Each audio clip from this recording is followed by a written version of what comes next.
And we're live. Hello. Oh, so everybody introduce yourselves.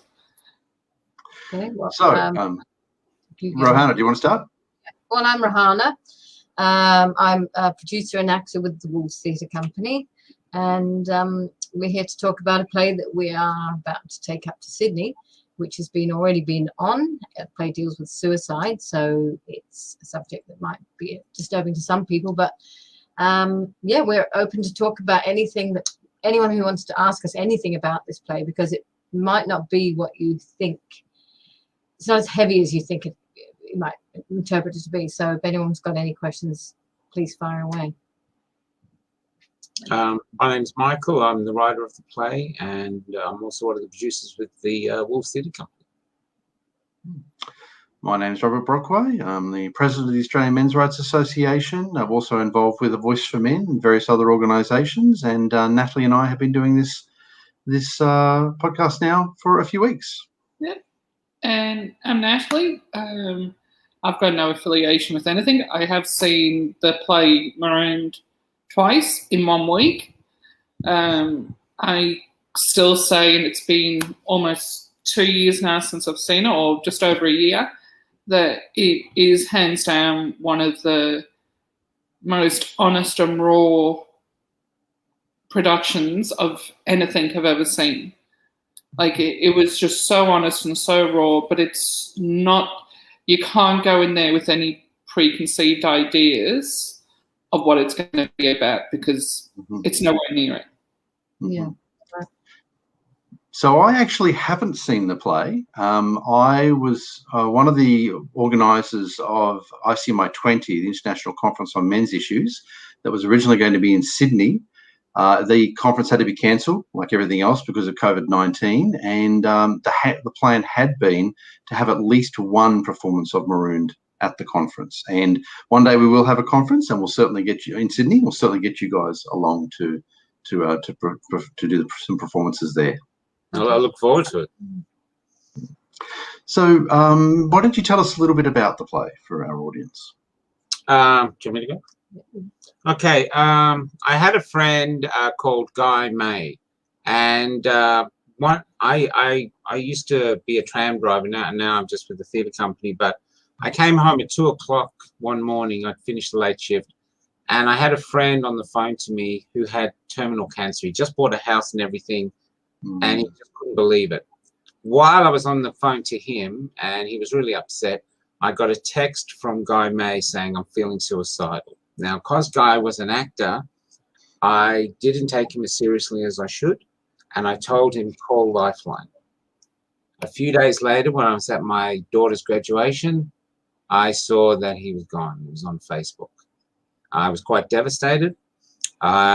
We were having success with another play, and we got invited to a major theatre company here, and the woman that was running it wanted to know what other plays we had, because people were liking what we were doing. Rohana wanted me to pitch one of our comedies, and I said, I've got an idea for a play, a suicide prevention play aimed predominantly at men, and I started to pitch it, and the woman shut me down and said, no, you're not the right place for men. Men don't care, only women buy tickets. And she's probably right, but it annoyed me enough that I went home, and 2 days later I had the play, and then I showed it to Rohana.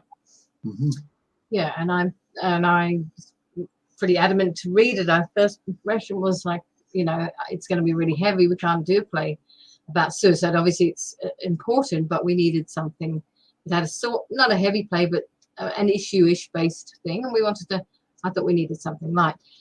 But Michael said, just read it. So I did. And when I read it, I just knew that we had to do it. It was just no doubt about it. It's such a beautiful piece, and it's so important. And it makes me emotional even talking about it too.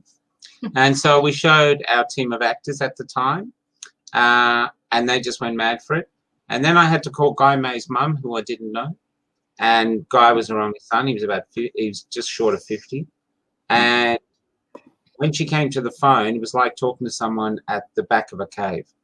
That's how she sounded. And I had to introduce myself, say I'd written this play. And she finally said, oh, look, send it through to me. And I said, well, I'm not putting it on without your blessing. So I just left it in her hands. 7 days later, she got back to me and said, I've read the play. You're putting this play on. I want you to put it on. I demand you put it on. And so we put it on in a small theatre. We did no marketing whatsoever because we thought, how can we market it?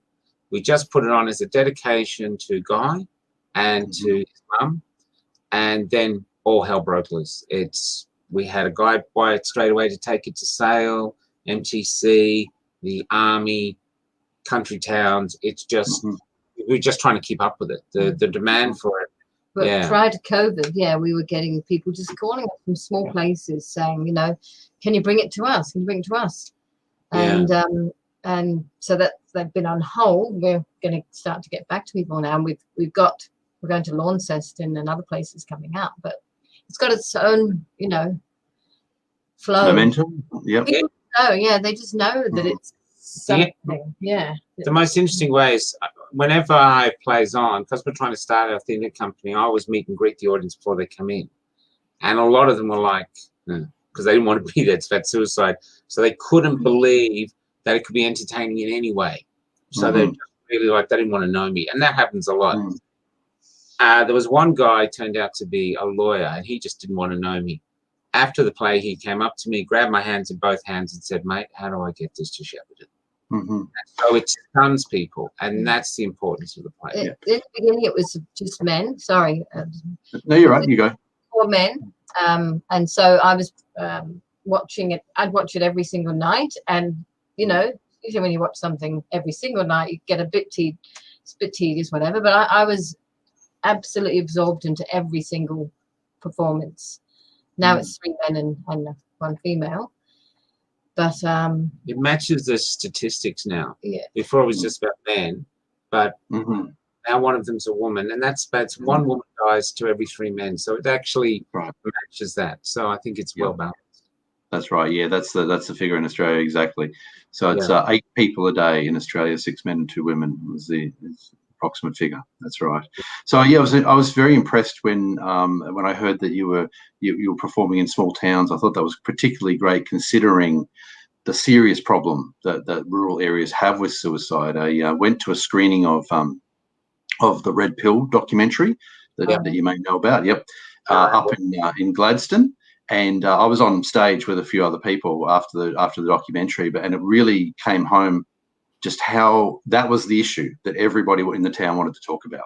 That there are a lot of different issues that were addressed, but the conversation just kept coming back. And it's very clear. It's easy for sort of, you know, guys in the city like myself to forget how hard things can be in the country and what a serious issue suicide is there. Yeah. Well, I found especially in the town of Corowa, where James brought us to what was James' second name? What was James' second name? Sorry. James brought us to Corowa. He was the first one, a boat builder, and he was a lovely guy. And when he was taking me through the town, it was like being in a war zone where no one was mentioning the enemy. They was going, they've lost someone, and it was just haunting. And outside the town was a sort of not a statue, a memorial to the people they'd lost in the Great Wars. And I was thinking, well, the suicide rate would actually, you need a whole new monument, and there's nothing. And so it was really profound. I was, as a city dweller, I was stunned. And it's been the same in the other towns. Then Yarrawonga was the same. Like you said, people just talked afterwards. Really wanted to talk. And that's what the play does. Afterwards, I remember when we were in the MTC, they said, okay, as soon as the play finishes, you've got to get the audience out. And I said, well, that's not going to happen. They hang around for ages, sometimes hours. They said, no one ever hangs around after a play. They just leave. And I said, they're going to hang around. And they were stunned because people wouldn't leave. And what they come up, they hug us and they want to talk. They go, mate, I've lost 3 mates and we've got to do something. And what I'm telling to mental health professionals, anyone, come along, be a part of the conversation afterwards, because there's positive energy here. People want to talk about it. We've opened them up. They're ready to talk. They're ready to do something. Who knows what could happen? One person could have a great idea that could save lives, and it's there. You know, you've got all these people talking about it, and they wait to talk. They're lining up. So that's what we think the gift of the play is the conversation. It starts afterwards. Yeah, and we know There you go. Sorry, I was just going to say that we know that mental health organisations can come and be there, you know, after that's all. Yeah, that's something I know. The first time that I actually heard anybody got any feedback from somebody who had gone to see the play was actually Natalie, who I spoke to just after she'd seen it, the one you were talking about, and she mentioned to me that she'd gone twice, and I was really impressed by the sort of the way that she was talking about it. And I've talked to a lot of people since, and it's always the same. As I said, I'm yet to see the play, mainly because of COVID-19, but hopefully in the very near future I'll be able to. But absolutely everybody who I've talked to who's seen it has been very, very impressed. Oh, thank Well, you. you're not in Sydney on the 4th or the 5th, are you? March. Not at this stage, but who knows? We can travel, I think, freely between Queensland and New South Wales at the moment. It seems to be on again, off again. But Yeah, We're heading there. we have a few people coming down from Gladstone who are flying down to see it. Who've known about it like you, they haven't seen it because Rio was going to bring us to Gladstone, but their entire board got sacked, so quit. So that's fallen through. So so I'm looking forward to meeting a lot of people I've been conversing with now for years who still haven't met in person. You know. Yep. Yeah. Oh, well, apart from you, I've met you, but it's really interesting. That's right. We were just saying before we went on. That's right, Michael. I got an opportunity to meet you back at the March for Men in 2018. That's correct. To help me out with time there, had you done the first performance at that point, or was it after that performance happened that you mentioned? Oh, we've done it, yeah, because we did it at the end of 2017. Right. Yeah. He took us live in 2016. Oh, right. Yeah, and so I think maybe 2 lots, because second lot was in 2018. Right. Okay. Great. So there've been a few, and then fabulous. Yes. I got interviewed on the John Fane conversation hour, and I actually was on before me. They had someone that was about abusive men. I thought, oh God, and so I had to come after her, you know. But she was really interesting. Actually, she was really pro men. Yeah, she was really pro men because she was talking about how shame is a big killer of men. So they got me on, and I just wanted my usual honest self. And the phone board went crazy. We had people going, I pulled over in my car and waited. It was really emotional. And that's how we got the army. There's someone from the army heard. They got us to perform in the army. The interview, and she said she wanted that's fabulous. Yeah, country towns. But people actually said they just pulled over on the side of the road. They were just sitting there listening. So it was really, really, hey, Charlie, it was really, really profoundly moving. And that's what it feels like when you're with the play. You feel like it's something profound. And we're the deliverers of the message. But there's more to be gained by having people there to harvest what we're doing, you know, harvest what we're opening up in people. You know? Absolutely, yes. And I understand you performed it a couple of times for the army that you mentioned. Is that right? Yeah. So the first 2 times were at the Victorian Barracks, and then we did some shows here in the Palace Hotel, and a couple of them came down from Canberra, which was the psychologist was one of them, to check it out. And then they invited us up to Canberra. That was the last. So we performed for the chain of command. That was Chief of Army in the chain of command on the 3rd of the 3rd, 2020. And we're going to Sydney on the 3rd of the 3rd, 21. Oh, nice. We are. That's right. So, and the chief of the top psychologist came down from the army, and that was really interesting. We really wanted to know what he thought. And he actually had a coffee with me the next day. And he said he thought it was a revolution in suicide prevention simply because it holds your interest, it's engaging, it tackles these issues, and yet it doesn't make you feel maudlin. You know, you actually leave feeling uplifted and wanting to live. So that's why the army, I think, is really testing us as they're taking us other barracks to see. So it's really quite an honor to do it. I mean, going on to the Victoria, the funniest thing was, I hope no one's listening, is I've never been in the army, but you're meeting all these generals and your hand wants to salute.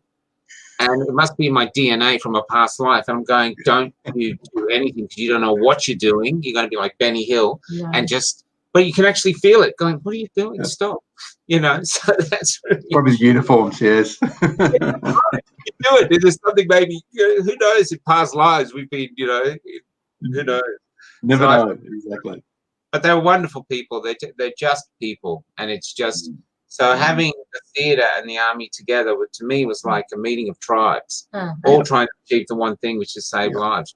When we No, did that's the chief of army, the only decision they had to make was whether to make it mandatory or voluntary. Right. Yeah. Yes, I mean, I don't have any personal experience with the military, but I believe that, again, there's quite a problem of suicide. That's my understanding within military ranks. So I can understand why they were really interested in seeing it. I think it's more with veterans. Right. Yes. Fair point. Yes. The returning veterans. Yeah. And now this is no, go ahead. Go ahead, Michael. In Sydney, we tried to find a venue, but the Paddington RSL is giving us a great deal, so they're supporting us too to get us into the Paddington RSL, and the RTBU union is supporting us because those guys drive the trains and they deal with it at the coalface, so they're supporting us too. So there's this lovely support coming through, which is terrific. No, that's great. Now you've performed the play around Australia. Now it sounds mostly New South Wales and Victoria. Would that be fair to say at this point? I know you've been yep. And of course, 2020 made things difficult too. Who knows? Maybe we'll see you up our way one day in Queensland too. Yeah, we're meant to come to Queensland. We had a lot of interest in getting us up there. We're trying to sort a tour. Before COVID, we had trouble keeping up with it, with people wanting to book us in from everywhere, but just COVID shut it all down. The next place we're going to is Launceston. And so Launceston, we want to get another booking in Melbourne when we get back from or in Kingston, Sydney, and then we're in Kingston on the 1st of May. But we'd like to have another one in between if we can, just to keep it moving. Where's Kingston? Moorabbin. Yeah. Okay, great. And so, do you have a website up at the moment? Because it sounds like there are a lot of performances going ahead. Do you have a website up that's listing the various performances? Theatre Company. I'll send you the link. Yeah, so you can look at on Facebook as well. But the Wolves Company, Yeah, please do send them through. In fact, I think you may have sent that to me before. Please do send it through, and we'll put it up on the video so that everybody can see that. Yeah. I've also put some information. I've already got some information up there about the play on Wiki, what it was on our wiki called Wiki for Men. But I'll put some additional information up on the performance dates as well. Yeah, great. Because we've got to try booking for the what is it? The Sydney shows. So we're doing the Army's getting us for the Randwick Barracks, so we're performing there, and then the next after that we're in. Is Paddington? Paddington. So we're in Paddington. We're doing 2 public shows. It's just sort of introduce ourselves to Sydney. Yeah, that's fantastic. That's fantastic. Yeah. Now, we've talked about Australia so far, but I believe there may be some plans overseas as well. Is that right? Yeah, there's a conference of psychoanalysts or something like that in the UK, a national conference. They've got a copy. They love it. And they're organising a reading with actors from the National Theatre or something like that for the end of the show. I mean, we'd love to go there ourselves, but we can't get there. So that's going to be very interesting, I think, for the UK, because the play is very, very, as Natalie's seen, the play is very simple to put on. It's just a couple of benches and the actors, lighting simple, everything simple. You can put this on outside in a hall, at a conference, in a theatre. We've seen it in a big theatre in Sale, which was a massive theatre. It holds its own.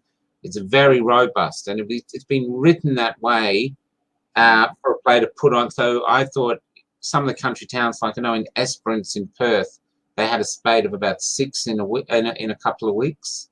And so to me, the play is for that. You can take it there. It's easy to take it there. It's in your town hall. Put it on and see if it does good. You know? Yeah, I was really impressed at when I learned how easily and cheaply it could be put on. That's really great. I think that's a great sort of design goal, if I could call it that, for the play. We don't take it set with us. We actually, because it's set in a waiting room in the afterlife, so we set the waiting room up with the chairs from whatever chairs we can find in the hall or theatre, or we go down an opera, we find something, or We also think it would be good for the corporate world somehow. You know, if we could get it into businesses that perhaps have a, you know, Yes. a problem. And Colac, they use church pews, so they found some old church pews. So it's really interesting because wherever the play is, it looks different because you wherever the things, but it's always just the same. There's one light at the front, which is the God, it's God or the gods, but they never speak really till the end, and the rest is just these four people. What do they do? You know. Should I say something about what it is for those who don't know? Yes, I'll leave it entirely up to you to the extent that you want to disclose plot lines and that sort of thing. So we'll leave that to you. So what it is I thought it'd be interesting to explore suicide from the other side. Like that guy that jumped from the Westgate Bridge, and as he's falling, he thought, I've changed my mind. And I think that's a really interesting moment. And so I set these characters in a waiting room in the afterlife. They've all attempted suicide, but apparently they've failed. They've got this big sort of sense that they've been registered as failures, and they're stuck in this room, and it's told in a series of vignettes. So they're really bored. They're just like they've been there for maybe weeks. And because they're bored, they're not that emotional. And because they're not that emotional, the audience relaxes and they all go on the journey together. They're not happy, but they're just bored. And they're strangers. They don't really want to have much to do with each other. But finally, one of them realizes that he really wants to go home. And the only way to go home, there must be something to do in the room. And the only thing in the room is each other. So he decides that, well, we must have to save each other. And the others are like not wanting any interest in that. And that's how the play begins. So it's very, very simple premise. But it just, for some reason, it just really works. And lots of humor in it. You know, it doesn't to keep it up. I suppose it's very uplifting, isn't it? But it's not black humor. Not a heavy. It's more just natural. Just it's conversation humor. It's right. That's right. So it's not black humor. We don't make fun of suicide at all. It's just So. And that's it. I don't want to really tell you the end, but and it's like a roller coaster. 1 minute you're laughing, the next minute it's really a poignant scene. Next minute you could be quite devastated, and then you're back to sort of, you know, just sort of relaxing again. It's really interesting. Wonderful. I really am looking forward to seeing it. I'm going to think about my opportunities to get down there to Sydney in March. At the very least, I'm going to make sure a few people we know in Sydney know that it's being held down there. I think it's the 4th of March. Is that right? Yeah, so 4th and 5th. 4th and 5th. Okay, great. Yeah. How do I ourselves? Yeah, we'll send you a try booking link for it. Yeah, but that would be really great because the more people hear, the word spreads. At the moment, Sydney's going, "What's this?" They haven't heard about us, and so the more people we can get there, the word spreads, and then it goes from there. Yeah, no worries. And we'll definitely post it on our Facebook groups and so forth too. In fact, always feel free to keep us in the loop on those sort of things. We'll circulate information as much as we can. Right. Yeah. Really looking forward to it, actually. That'll be great. Yeah. The other thing too with it, it's what was interesting, when we had just 4 men, I was constantly getting told, you can't just do a show about men. You have to include women, which eventually we did for other reasons. But there are a lot of men issues brought up in the play from a lot of men. I'm 54, 55 almost. And there's a lot of men my age, especially in the lockdown, who lost their jobs, who really feel like there's nothing for them. Anything they go for. I mean, as a joke, recently I went for a camel milking job. And they actually asked me, why do you think you'd be suited to this job? I'm going, how the hell did you know you could milk a camel until you milk the camel? But you just can't get anything. Fruit picking the guy, you're too old, and it's just really interesting. And yet there's still a huge period of time until you retire. And so, and maybe the same for women as well, but I know I've got a lot of mates who are really looking at this going, oh, so what do we do? Yeah. And it is true. A lot of men do really hang their self-worth on their job. And where they don't have that job, exactly, that can really hit them hard. Yeah, there's always a debate about to what extent that is innate, to what extent that is taught to men. I don't know. I think I suspect it's at least partly innate, to be honest. I think men do sort of do tend to be quite task focused in general, and, Well, and they meet someone. If someone meets you, they ask what you do. Yeah, They that's don't right. ask what you think, what is your outlook, then what do you do? Yeah, That's yeah. what Whereas it is. Yeah. we should be asking people what their hobbies are to start with, you know. Yeah, Then but it's just our nature. That's Another right. thing someone told me recently, which is a study came out, I think it was in the United Kingdom, where they talked to a lot of men trying to figure out why the suicide rate was as it was. And what they found out was a lot of men were going to doctors, their GPs, and saying, look, I'm feeling suicidal, I need help. Then they would be sent to help, and then they were taking their own lives. And what they were finding was when they went to the help, they didn't really, it took them a lot to ask for help. And then when they were sort of moved on, it didn't feel like it was really, like it's too much to ask. And then they go to another one, and when the other one couldn't really help them that much, they just sort of stop it. Now, they don't know if that's it, but it's just something somebody told me. And I thought that's really interesting, because what I'm finding, and I'm a novice to this apart from the play, if an airplane falls out of the sky, we research it like those shows to find out, okay, what happened? What bolt? What this? And yet, basically, I think the suicide rate is about 6 aircraft falling out of the sky a year. And I just wonder, do we investigate each one to the degree to go, what's happening? Why did this person take his life? Is there anything we can do to not fix him, but that we can bring in place to stop others, you know? So about 10 years ago, might have been a little bit more now, about 12 years ago, Queensland actually started a landmark study on suicide.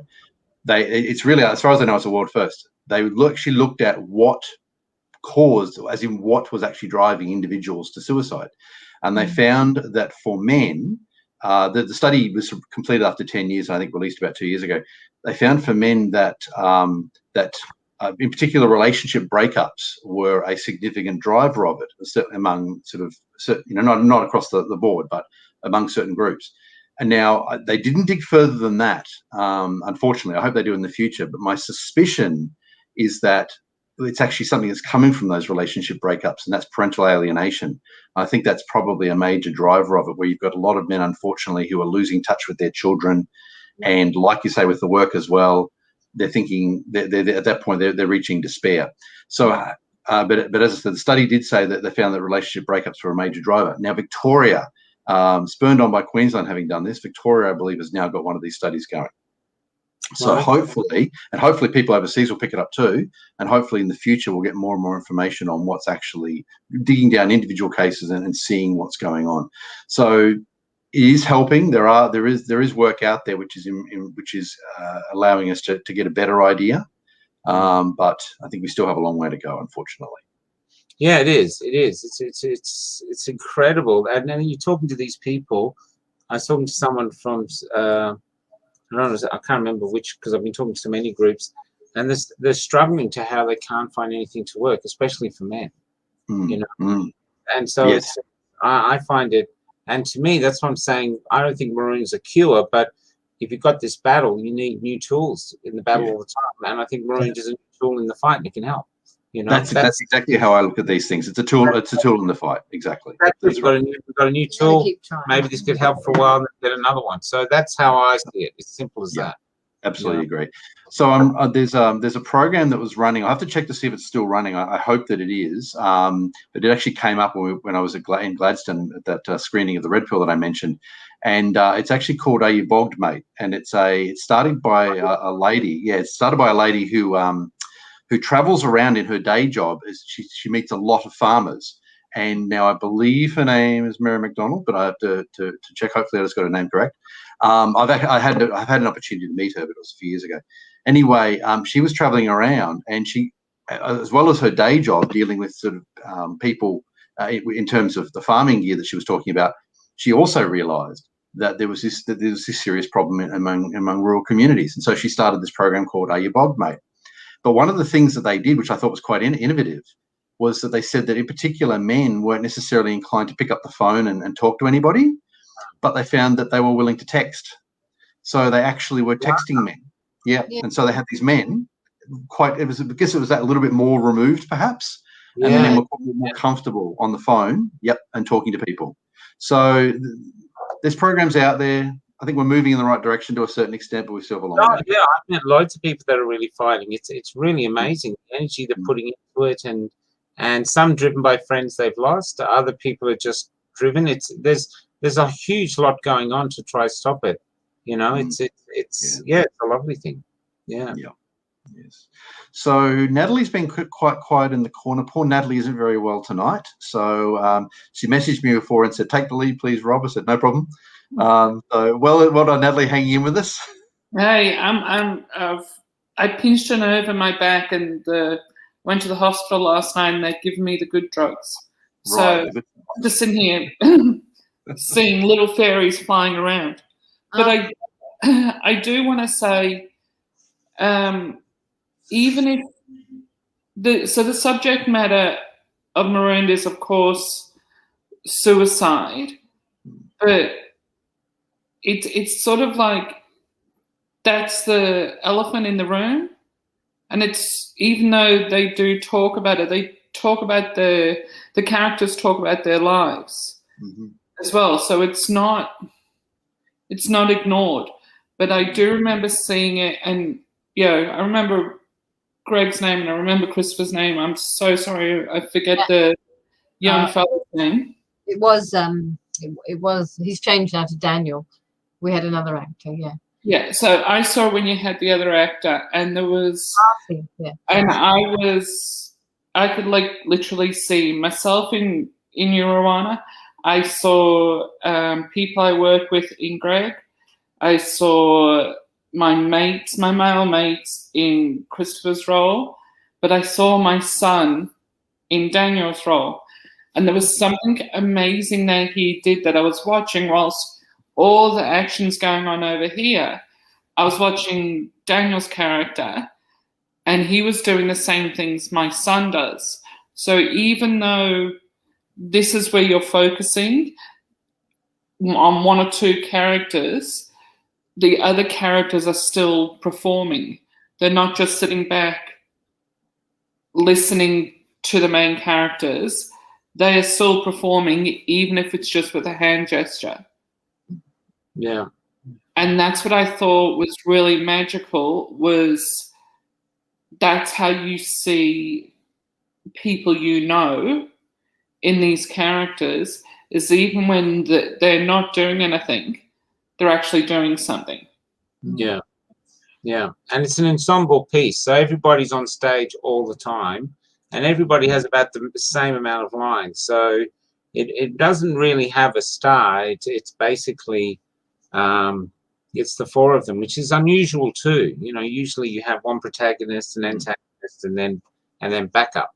But in this one, it is an ensemble, and we get to know everybody, but we never know their names, only their statistics. So they've got numbers instead of names. And the main guy, or Greg's character, is 1620, and that used to be my PIN number, which was, I thought that was funny. I don't know if anyone's ever made a play of a character as their PIN number. And of course, I've changed it. Not that there's anyone that if did maybe get into it and put money there. But yeah, so that's been an interesting thing. But that was to try humanize the statistics, because we hear statistics all the time. So I thought, okay, well, we never know their names. There's the number. We only know them by a number, but you get to know them anyway. And that's the thing behind it. There's people behind these statistics. Oh, fabulous. As I said I before, kind of like the fact they had a number. What was that? Sorry, Natalie? I kind of like the fact they had a number rather than a name. Yeah. Because you got to know them. It's like sometimes names come with an automatic personality. Yeah. Or an automatic job title or something, where with just the names, you could tell what they sort of did by the clothes they were wearing, which sort of, the clothes describe the character and not this pretense of a name. So you got to know them more rather than that person's Michael, that person's Rob, you got to know who they were, and it was, as I said, these people were real. These people are real people. These people whether they're going through depression or whether they're going through suicide, that's just the elephant in the room. These people, the way they're talking, their mannerisms, everything, real people. There's no pretense about it. And that's the magical of it, where you just do need 4 chairs in a room, is, you've torn away all the prettiness and just put these 4 people in a room. And I think that is how it is special. There's no, as I said, there's no pretense. There's no making it look pretty. There's no rose-colored glasses. This is what it is. Yeah, there's no, we tell in a series of vignettes, so it's like we go black out and then we come back up or grey out. But apart from that, there's no dramatic light changes. There's no great sound effects. There's nothing. It's just the actors. Because you just get absorbed, hopefully, into the Yeah, but that's an interesting thing too. People aren't really used to that. You know what I mean? It's just, especially these days. Yeah. Usually the special effects and the screens at the back, and not that I mind any of that, but in this particular thing, you just don't need it. And I remember when we were doing one of the camera show for the Army. What I loved about it is they had the tiny little stage and it had a podium that you couldn't be removed, and the lights wouldn't change. And I thought, this is not going to work. We can't do anything. I mean, I know we don't have anything, but now we have nothing. And then we had we didn't have enough room for 2 rows of chairs, so there was only 1 row of chairs. So I was upstairs doing the lights, thinking, oh, this is not going to work. And yet the actors blew them away, and they just blew them away. And I thought, well, these guys can do it anywhere. We could even be outside. If we were up in the tropics, do it outside. The thing holds up. Once it gets going. I remember when I was young, I remember some male actors came to our school. I must have been about grade 7. And they did a play, sat on a beach, and all they used was one of our chairs. And they made the rest up. And I remember I was enthralled by that because I could see everything that they were doing, but I was painting it myself. So that sort of happens in this. So I've always been really interested in theatre that's just stripped down to the only thing that it requires. So so that's I find that really cool. So sounds like you've done the performances in a variety of different locations. Has any thought been ever given to trying it at a university? I just got sitting. Oh yeah. We've actually had a university up in Queensland that was very interested. Oh right. Queensland University. Oh, that's my alma mater. Yeah. There was someone that was very, very wanting to help get it there, but he couldn't get it past. He couldn't get it past the board because they had a terrible thing. But we've had a lot. That was when it was starting. Now we've got so much more done with the Army. Maybe they changed their mind because he said they had a real issue with it, and we've had uni students come. They love it. Because one of the guys, especially the big guy, 379, is very politically incorrect. He says it like he sees it, and the university people love it. They just love it. And they just find that it's not smothered in trying to tick boxes and all this. It's just this. They really find it refreshing. I think that's another thing we really should look to universities. I think. So my alma mater is University of Queensland, and oddly enough, I was just sitting here thinking where you were talking about how we could look at something at the Box Theatre at University of Queensland, and now I learn you actually tried to do it. So yeah, I may talk. What I'll do is after we finish tonight, I may see if I can get the contact details for that person off you, and maybe approach them and see what we can do about UQ. Is there another university up there? Because I'm just trying to. There's several. There's 3 in Brisbane, but it was connected to it. They were all over Australia. University. Yeah, that was. Excuse me. That was one. We had I'd up at 5 o'clock. I'm sorry for the yawning. I'd have to find out. It's But if you can dig up the details, anyway, really, we're willing to take it anywhere at all. But that's the thing. It's younger people. Not that universities are only younger people, but it's all ages. Obviously, it hits. So, I mean, it appeals. which is Yeah. sort of around 16 up, probably wouldn't 17. Yeah. In our last show in Colac, because the actors have been getting better and better and really bringing it together. So we had 2 shows at the Red Rock Theatre in Kuruk is the town, and we got our first full standing ovation.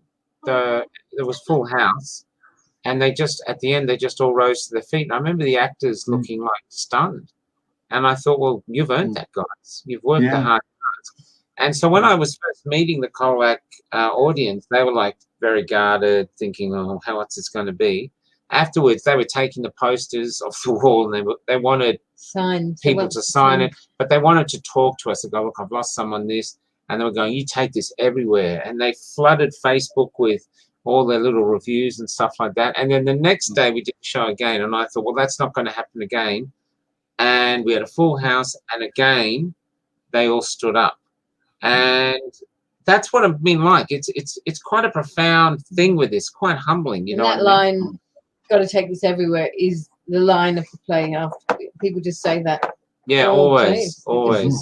And everyone, men and women, but especially men with me, I don't know about with Rohana, they go, mate, you got to how do you get this to Neil? How do you get it here? You got to take it everywhere. And so that's sort of what kept us going. Is people want it. It's a real people play. They love it. And so we just keep it going based on that. It's we've got a lot of other plays. We've got Bruce Beresford wants to come and direct one of my plays in Sale, which is just stunned us. We met him the other day. I actually touched his arm and went, you're Bruce Beresford. I couldn't believe it. I'm like, we had a meeting. Yeah. So we had a great meeting. And then we have this other play that I wrote for an Iraqi refugee, which deals with, I won't get deep into these, but they wanted something about an honor killing. And so I came up with an idea for one. And I thought, well, there's no way this is ever going to get up, because written by a white, mature Aussie working class male about Arabic culture. And lo and behold, that we've had 2 global readings now with Arabic actors all over the world, and they're all going nuts. Nice. And that was 5 o'clock this morning. So at the morning, there's lots and lots of stuffing with other plays, but it's very special to us. But we do it because, like we said, we get called to do it. The army wants to somewhere. It will always continue anyway. And I can't see it. It's going to keep going. We don't want to sort of shove it on people who don't want it, if you know what I mean. It's actually invited places, and so we follow it. And it sounds like with the world opening up again, or at least Australia opening up, that it sounds like you'll be able to have lots of new opportunities in the coming months. Great to take it to New Zealand, Yeah. Or even do can you imagine 379 as a big Maori? That'd be amazing. That would be amazing, especially with those tattoo facials. Because he comes across. See, the beauty about 379, I mean, all the characters, but the beauty I love about 379, he's like an alpha male. And he's sort of the males that have been sort of, society at the moment doesn't sort of want to know them. You know what I mean? He actually says, in the line, he goes, oh, my comedy predates political correctness. But the audience adore him. And he comes across as gruff. But the more you get to know him in the play, you realize how big his heart is, and he's not what you think he is. And then at the end, you find out what he does for a living. And it breaks the cliches of what you think. But there are some things he says that has the audience go, but he's just how he is, Yeah. And he has this great line where he tells the other guy, what's this about? They have to come and see it. Yeah. There you go. That's why I'm keeping quiet. I'm not giving anything away. Yeah, but he had some cracker lines, and but he really resonates with people. And what was interesting, when we were trying to cast him, we needed this big guy. We wanted a big guy who was proud of his size, and we had trouble finding one. Even if the big guy turned up, they were sort of hunched. And so that's only the actors we met. I'm not saying everyone was like that, but this was the few actors. And then we were going to recast it like a sexy beast. We're going to try to find a little Ben Kingsley. And then Chris Grant turned up, and he's big, and he strides in, and he comes in. He was 379, except he's a nice guy than 379. And then we handed him the script and said, I was going, please be able to act. I handed him the script, and he goes, I can't read this, I'm dyslexic. He's profoundly dyslexic. So he went away and he read it out. Give us a couple of days or something. He read it out slowly to himself, every line but his, on his phone. And then he went walking, listening to the other characters, and then he'd say his line. About 3 or 4 days later, he came back. He knew every line in the play. Every other person's line and his. Wow. And he's been with the play from the get-go. And like the Sergeant Major, me and him and I butt heads a bit, but it's always to try and get the best performance. But he's incredible to be around. And night after night after night after night, the audiences just adore him. And so he didn't start acting till he was about 50, which shows with all people as you get aged, you don't know what can be ahead of you if you try to take a risk and do something else. You know? That's right. Absolutely. We're team now as well. And that's Yeah, the nice they thing are. of continually doing it is not only we're improving the piece, but because we're very close when we're performing, I think it makes it even more real. Getting more and more real. Yeah, they are. They're definitely like the monkeys. That's what they're like. They just sit there going away, and they're getting on, they're having fun, and then they go and do this really powerful play. I go into and then you go in the change room, and they're all hugging each other, and they go, let's go out and meet the crowd. They astound me. You know what I mean? As part of the crowd, it was because at the time, Michael and I had a friend in common, Charlie, as well as James. And James introduced me to Michael. But Charlie's somebody I work with, so I was quite stunned that Charlie's over here and James is over here, got nothing to do with each other, and I've got Michael in the middle. But I didn't know at the time until after the show we went out for drinks. On the first time we went and had the coffee, that Rohana and Michael were a couple. And Greg still spoke like Greg and still dressed like Greg, and Chris came out a little bit more dressed up, but was still Chris, and I didn't get to speak to the younger character. But Rohana was like chalk and cheese. It was like, how the hell you did her the way you did her, and then came out and you were this cool hippie chick with this funky fluffy coat on, and I'm like, oh, I like her. Because she was very, the other character. Yeah, I don't want to go into description of her. I want to go, but it was just chalk and cheese.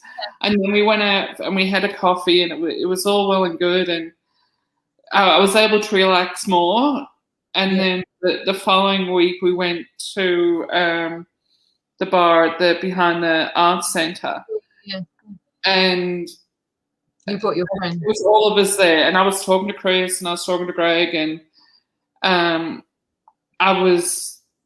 all I could think about is, oh my God, I just saw you guys in a play. How could I be sitting here? Like, I'm a fan. I'm like, I want your autograph and I want to pin up on my wall like I was 16.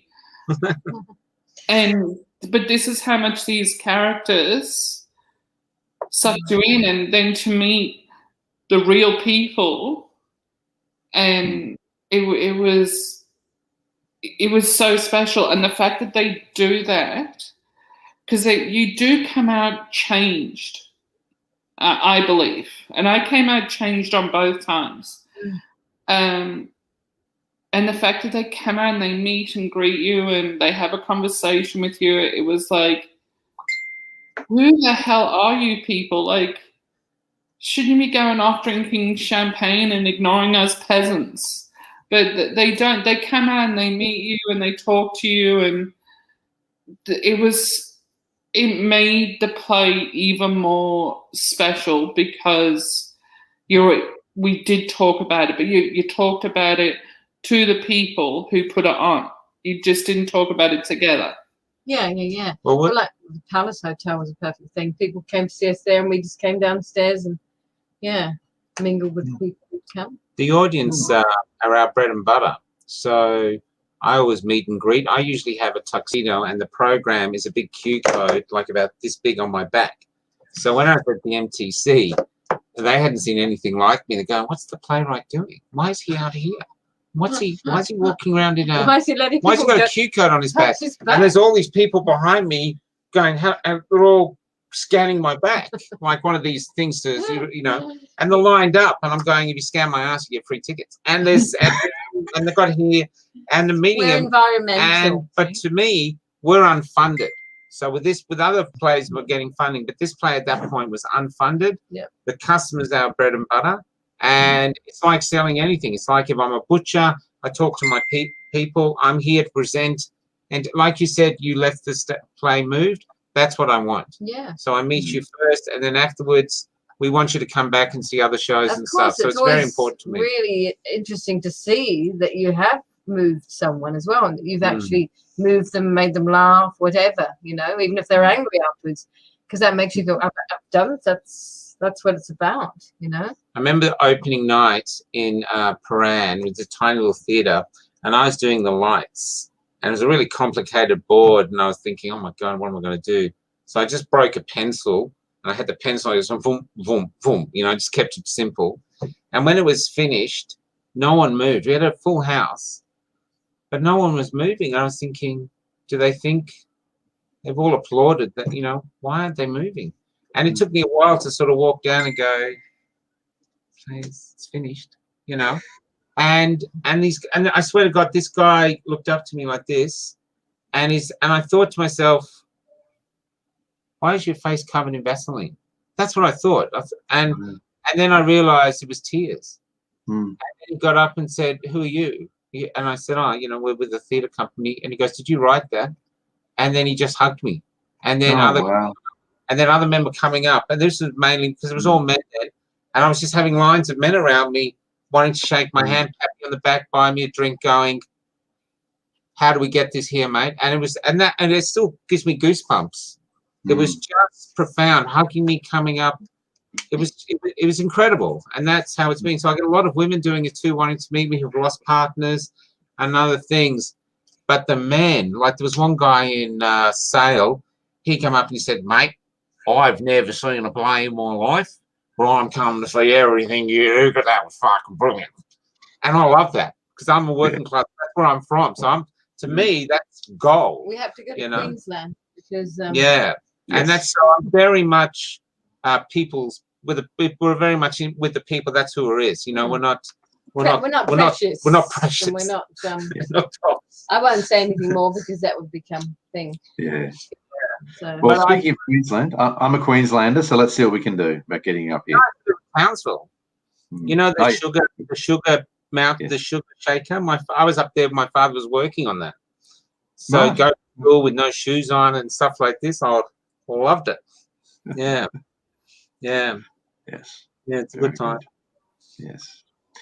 So we're starting to close in on an hour. We usually try to make the show. We're sort of nominally aiming for about half an hour to about 45 minutes. We haven't quite succeeded, actually. We seem to keep going a bit over time, but that's okay.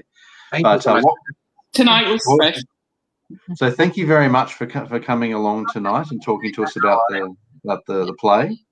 What we'll do is we'll place some links in the description below, all the videos, wherever they're placed on Facebook or YouTube, with some useful links concerning suicide. Yeah, thank you very much, guys. Thank you. Thank you, Robert, and thank you, Natalie. It was lovely to talk to you. Lovely seeing you again. Thanks so much. What do we do? We just and let us know. Let us know if you come, Robert. We'll go for a drink afterwards. Yeah. Come Friday.